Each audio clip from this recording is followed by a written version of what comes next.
Rest classes में आप सभी का स्वागत करती हूँ। तो कल मैंने आप लोगों को क्लास 6 का बायो चैप्टर 2 पढ़ाया था। तो उसमें हम लोग पौधों के बारे में जान लिए थे कि पौधा क्या होता है, पत्ती क्या होता है, पुष्प क्या होता है, ये सब तो हम लोग कल जान लिए थे। लास्ट पॉइंट हम लोग का कल क्या था?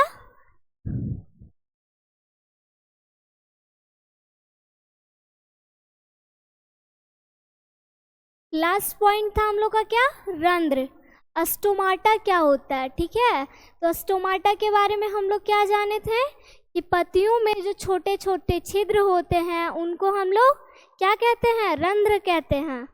तो रंध्र का मैंने ये भी एक चीज़ बताया था कल कि हम लोग के बॉडी में जब पसीना चलता है तो हम लोग का शरीर के अंदर जो भी वेस्ट चीज़ होता है वो पसीना के थ्रू बाहर आता है। उसी तरह क्या है ना कि रंध्र में, पेड़ पौधे में अगर पानी की मात्रा ज़्यादा हो जाती है तो वो रंध्र के थ्रू पानी बाहर आ जाता है। ठीक है, नेक्स्ट देखते हैं आगे हम लोग को क्या पढ़ना है। पौधे के बारे में तो सारा डिटेल्स हो ही गया था, तो नेक्स्ट पौधों के प्रकार के बारे में जानेंगे हम लोग। क्या है? पौधों के प्रकार के बारे में जानेंगे। तो पौधों के प्रकार आकार के आधार पर क्या है देखते हैं। पौधों के प्रकार आकार के आधार पे तो फर्स्ट है साग। साग मतलब क्या होता है? हर्ब्स। साग ऐसा पौधा है ना जो जिसका तना कमजोर होता है, लचीला होता है, कमजोर। कोमल हरे तने छोटे आकार के, इसका जो तना होता है बहुत सॉफ्ट होता है और हरा होता है और छोटे आकार का होता है। ठीक है, जैसे कि धनिया और पालक। इसका एक बेस्ट एग्जांपल हम लोग पुदीना को भी बोल सकते हैं। पुदीना का पेड़ देखे, पौधा देखे होंगे, बहुत छोटा होता है। ठीक है, तो वो क्या होता है? बहुत हरा होता है और उसका तना जो होता है बहुत कोमल होता है। ठीक है, नेक्स्ट है झाड़ी, सब्ज। ये जो होते हैं कठोर और पतले तने वाले होते हैं। इनके जो तने हैं कठोर होते हैं लेकिन ज़्यादा मोटे नहीं होते हैं। कठोर होते हैं लेकिन ज़्यादा मोटे नहीं होते हैं। ठीक है ना। इनकी कई शाखाएं जमीनी स्तर से निकलती है। इनकी जो शाखाएं होती है वो जमीनी स्तर से निकलती है। जैसे एग्जाम्पल के थ्रू में गुलाब का पेड़ पौधा, मेहंदी का देखें ना, मेहंदी का भी झाड़ी के एग्जाम्पल में हम लोग मेहंदी का पौधे को ले सकते हैं। नींबू। नेक्स्ट है हमारा वृक्ष। वृक्ष क्या होता है? वृक्ष जो होगा ना ये जमीनी सतह से बहुत ऊंचे होते हैं, बहुत ऊंचे होते हैं। ठीक है, बड़े होते हैं, सुदृढ़ होते हैं और ऊंचे पौधे होते हैं। ठीक है, इसको हम लोग बोल सकते हैं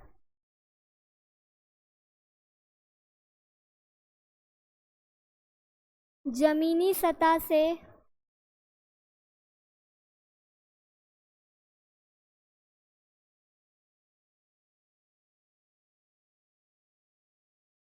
बहुत ऊंचे होते हैं।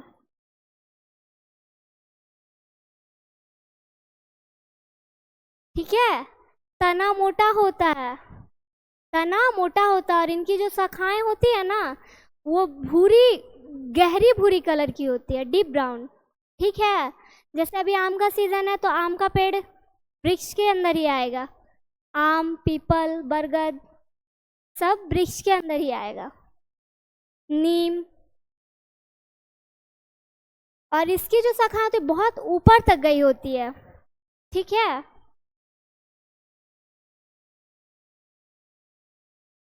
नेक्स्ट देखते हैं हम लोग का नेक्स्ट पॉइंट क्या है।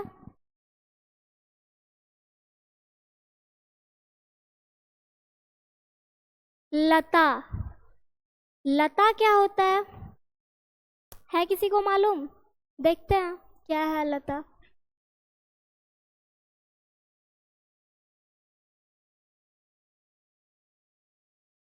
पतले और कमजोर तने वाले पौधे। तना जो होता, सॉरी, लता जो होता है इसको विसर्पी लता भी बोलते हैं, दूसरा भाषा में विसर्पी लता बोलते हैं। ये जो होते हैं ना बहुत कमजोर होते हैं और ये सीधा खड़ा नहीं रह पाते हैं, कमज़ोर होने के कारण। सीधा इंसान भी कोई कमज़ोर होता है तो वो सीधा खड़ा नहीं हो पाता, मतलब कि उसको पकड़ के लेके चलना पड़ता है अगर बहुत ज़्यादा कमज़ोर होता है तो। इसीलिए ये भी इसी टाइप का है लता। तो ये सीधे खड़े नहीं हो पाते, इसीलिए ये क्या होते हैं, ज़मीन पे ही फैल जाते हैं। जैसे इसका बेस्ट एग्जाम्पल हम लोग ले सकते हैं खीरा, ककड़ी, तरबूज, ये सब जो होते हैं ना, यहाँ तो लिखा हुआ तरबूज, खीरा, ककड़ी, ये सब क्या है, लता, लता है, ठीक है, सीधा खड़े नहीं हो सकता। इसके दो टाइप्स होते हैं, एक है विस्तृत लता, क्रीपर्स, नेक्स्ट क्या है, आरोही लता, क्लाइंबर्स। तो विस्तृत लता वही हो गया जो मैंने अभी बताया ना कि ये कमज़ोर होते हैं, कमज़ोर होते हैं और ये सीधे खड़े नहीं हो सकते हैं। और उसके आगे जो आरोही लता है, कमज़ोर वो भी होते हैं, लेकिन वो क्या है ना कि अपने आसपास के ढांचे के सहायता से वो खड़े हो जाते हैं, ऊपर की ओर आ जाते हैं। जैसे कि मनी प्लांट का पौधा देखे होंगे, वो क्या होता है ना कि किसी के मतलब कह सकते हैं रस्सी के थ्रू या फिर कुछ भी मतलब डाल के पतला सा डंठल कुछ भी लगा के उसके सहायता से उसको ऊपर की ओर ले जा सकते हैं। वो विस्तृत लता की अपेक्षा में ये थोड़ा कम कमज़ोर होते हैं। जैसे मटर, मनी प्लांट, ठीक है। नेक्स्ट देखते हैं, नेक्स्ट क्या है,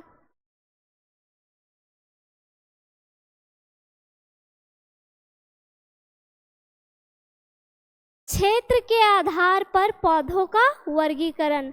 अलग अलग क्षेत्र में अलग अलग तरह के पौधे होते हैं ना। कोई भी चीज़ अलग अलग क्षेत्र पे जाएंगे ना तो अलग अलग तरह के पौधे देखने को मिलेंगे। साधारण हम लोग के यहाँ क्या होता है कि बहुत ज़्यादा में मात्रा में अगर हम लोग देखते हैं तो लाल कलर का गुलाब खिला होता है, लेकिन कुछ कुछ लोग क्या होते हैं ना, सफ़ेद भी होते हैं, गुलाब काला भी होता है, मतलब अलग अलग क्षेत्र में अलग अलग तरह के पौधे होते हैं। तो देखते हैं,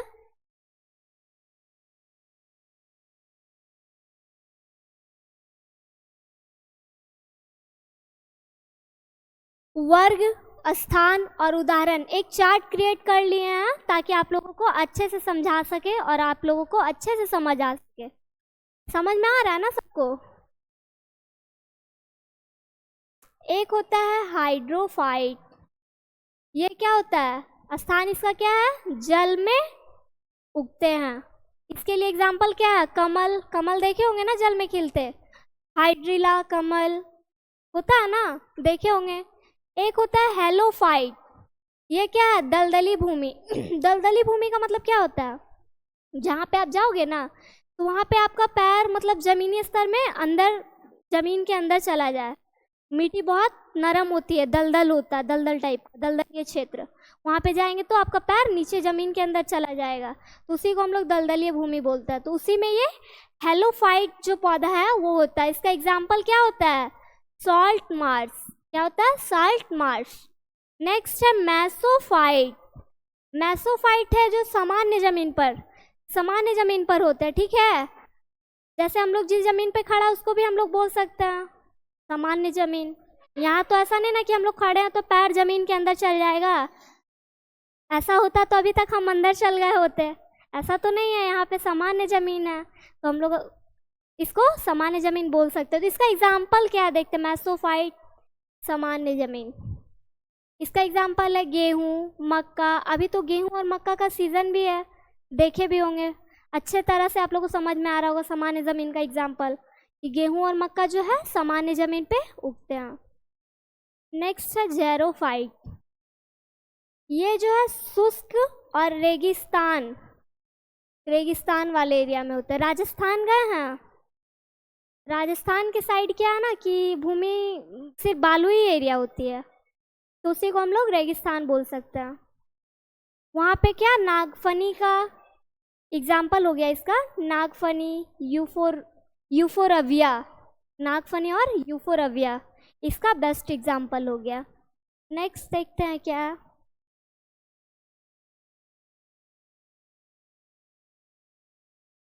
विशेष पौधे। कुछ पौधे ऐसे होते हैं ना, जैसे नॉर्मल पौधे तो हम लोग के पास आसपास के वातावरण में जो है उनको हम लोग पहचानते ही हैं। कुछ पौधे विशेष होते हैं, तो देखते हैं विशेष पौधे कौन कौन से हैं।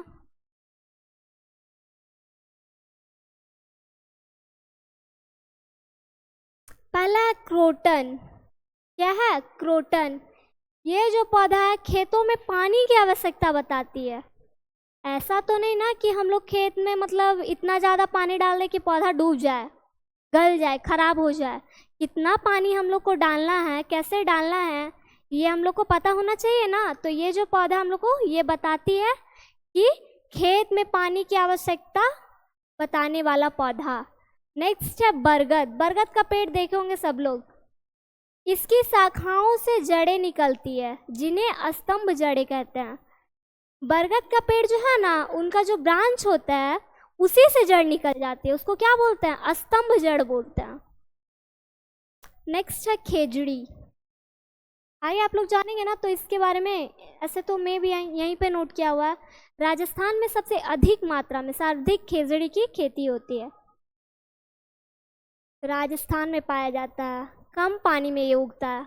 ऑफ कोर्स है वो रेगिस्तानी वाला एरिया है, बालुई एरिया है, तो वहाँ पे पानी कम ही होगा, तो इसीलिए उसको हम लोग क्या बोलेंगे? रेगिस्तानी एरिया। तो पानी वहाँ पे कम होता है और वहाँ पे खेजड़ी जो है अच्छे से उगाया जाता है। नेक्स्ट है रेगिस्तानी ओक। ऑस्ट्रेलिया का पौधा है ये। क्या है? ऑस्ट्रेलिया का पौधा है, गहरी जड़ें।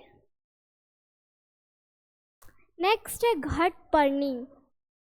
ये जो है कीट भक्षी पौधे का एक अच्छा एग्जाम्पल है। ठीक है, ये जो क्या है? कीट भक्षी पौधे का अच्छा एग्जाम्पल है। ये मेघालय में पाया जाता है। कहाँ पाया जाता है? मेघालय में पाया जाता है। ये तो आप लोग नहीं देखे होंगे, बट केला का पेड़ तो देखे होंगे। वो तो साधारण सभी के घरों पे होते ही है लगभग। तो ये जो होते हैं ना, हरे कोमल, इसका मतलब बोल सकते हैं सॉफ्ट, कोमल, हरे तने वाला पौधा। इसके फल व फूल खाए जाते हैं।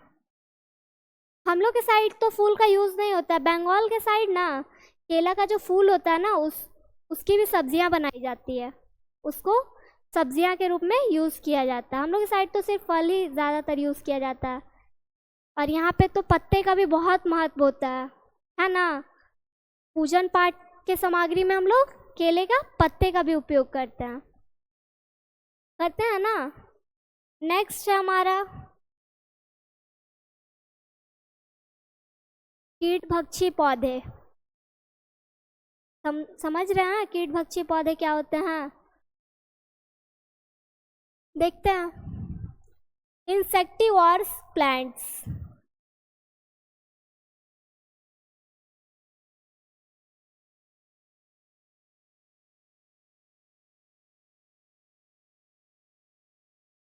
इंसेक्टिवोर्स प्लांट्स। क्यों कीट खाते हैं? क्यों खाते हैं कीट? बताइए क्यों खाते हैं?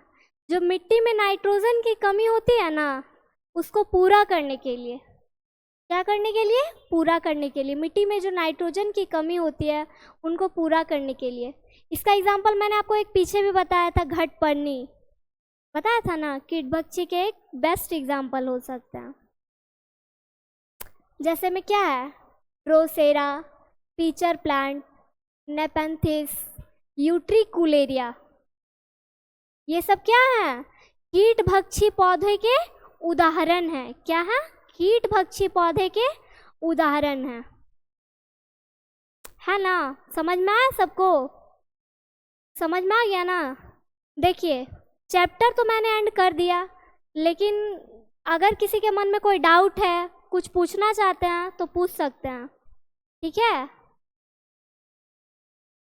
क्या क्या मैंने आप लोगों को क्या क्या बता दिया? पौधे क्या होते हैं, पत्ती क्या होते हैं, पुष्प क्या होते हैं, बताया ना। जड़ क्या होते हैं, कितने टाइप्स के होते हैं, कीट भक्षी पौधे क्या होते हैं, पौधों के प्रकार, मतलब जितना भी सिलेबस में था अच्छे से मैंने आप लोगों को समझाया। अगर आप लोग के मन में कोई डाउट ना हो तो मैं ही एक क्वेश्चन कर लेती हूँ। पुष्प के कितने प्रकार होते हैं? 4। कौन कौन से? अच्छा, बाय दलपुंज, दलपुंज, पुंकेशर, स्त्रीकेशर। Very good.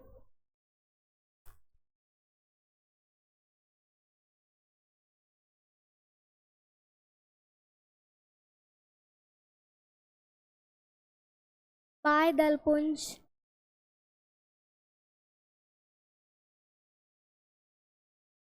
दलपुंज,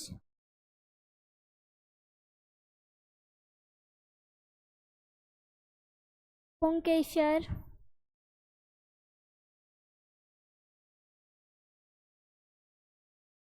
स्त्रीकेशर। इसका क्या बताया था मैंने? सेपल,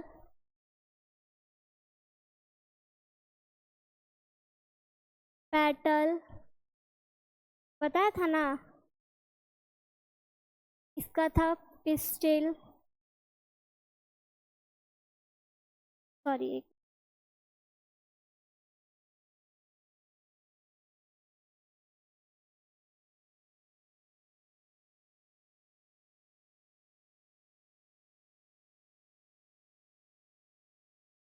पिस्टिल का फिलहाल मुझे याद नहीं आ रहा, थोड़ा सा बताया था ना। तो क्या बोलते हैं, बाह्य दलपुंज जो होता है ना, वो पुष्प का सबसे बाहरी चक्र होता है। क्या होता है? पुष्प का सबसे बाहरी चक्र होता है। और दलपुंज जो होता है, इनके बारे में क्या बताए थे कि जो वर्णिका उपस्थित होता है ना, वर्णिका उपस्थित होता है दलपुंज में, उन्हीं के कारण ये रंगीन होते हैं, चमकदार होते हैं। क्या होते हैं? रंगीन और चमकदार होते हैं। और पुंकेसर के बारे में, पुंकेसर के बारे में क्या बताए थे? यह पुष्प का नर जननांग होता है और स्त्रीकेशर पुष्प का मादा जननांग होता है। बाकी तो मैंने कल आप लोग को इसके स्पेलिंग बताए थे। इसका स्टेमन होता है। क्या होता है? स्टेमन। इसका बता ही दिया था, पिस्टिल, और इसका पेटल, सेपल बता दिया था ना सबका। तो आप लोगों को समझ में आया कुछ? कुछ क्या, सारा समझ में आना चाहिए, इतने अच्छे से समझाए तो आया ना। तो इसके बाद मैं नेक्स्ट वीडियो में आप लोग के साथ MCQ शेयर करूँगी। MCQ शेयर करूँगी तो उसमें क्वेश्चंस भी कर लेंगे अच्छे से, किसी के मन में कोई डाउट ना रह जाए, उसके लिए हम लोग क्वेश्चंस कर लेंगे। ठीक है? तो नेक्स्ट वीडियो में हम लोग MCQ शेयर करेंगे। तो मैं आशा करती हूँ कि आप लोगों को अच्छे से समझ में आया होगा।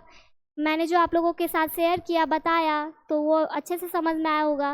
और अगर समझ में आया होगा तो बेल आइकन प्रेस करके वीडियो को लाइक कीजिएगा, सब्सक्राइब कीजिएगा। और अगर किन्हीं को नोट्स की ज़रूरत हो तो हमारे वेबसाइट पे आके वो रीड कर सकते हैं, नोट्स बना सकते हैं और रीड भी कर सकते हैं और डाउनलोड भी कर सकते हैं, परचेस करके डाउनलोड भी कर सकते हैं। ठीक है?